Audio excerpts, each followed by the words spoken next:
Ewan ko, alam ko, hindi nyo man sinasabi, napapagabag din kayo, nag-aalala din kayo sa nangyayari sa ating bansa. Sa hindi pagkakaunawaan ng mga leader ng national government.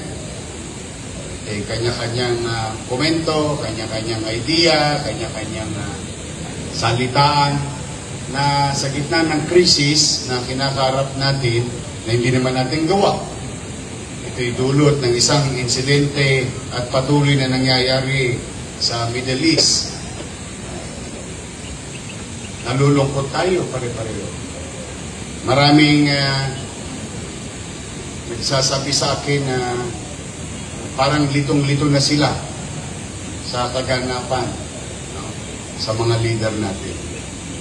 But I'll tell you, I'd like to address the people of Manila. Sa ating mga mamamayan sa lungsod, eyes on the ball. Doon lang tayo. Ngayong umaga, babangon ka. Pupunta ka sa trabaho. At galingan mo dahil may umaasa sa iyo sa pamilya mo. Ganun talaga ang buhay. With or without these shenanigans, life will go on. The day will pass. And you need to confront each and every individual's obligation. May obligasyon tayo talaga. Kaya sa mamamayan, pumanatag kayo.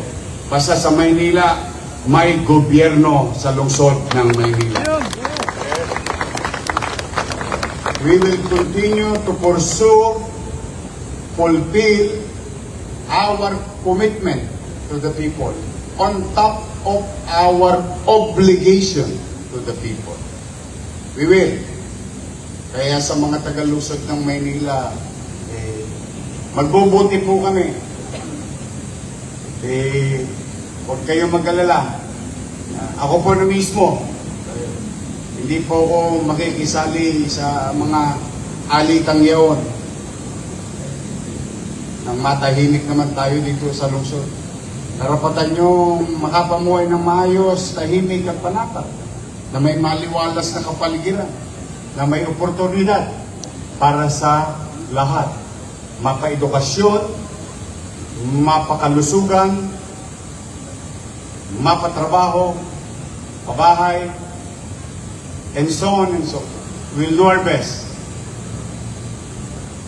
Yan po pinararating ko sa ating mamamayan sa harapan ng ating mga kapwa lingkod bayan na nanarito ngayon sa flag ceremony. Dahil naman, mga kapwa ko lingkod bayan, paalala ko naman, stay away from noise. Huwag nyo gawing toxic ang buhay nyo. Unang-una, lumayo kayo sa mga bagay na hindi nyo kayang kontrolin.